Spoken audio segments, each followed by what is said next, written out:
început de an 2024, vă transmit în numele meu personal și al comunității de la Părul Rece salutul pe care Sfântul Franciscu, acum 800 de ani în urmă, mai precis în septembrie al anului 1224, adresa fratelui Elia.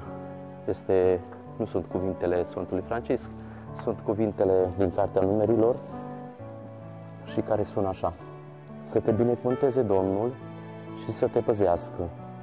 Domnul să-și lumineze fața asupra ta și să se îndure de tine.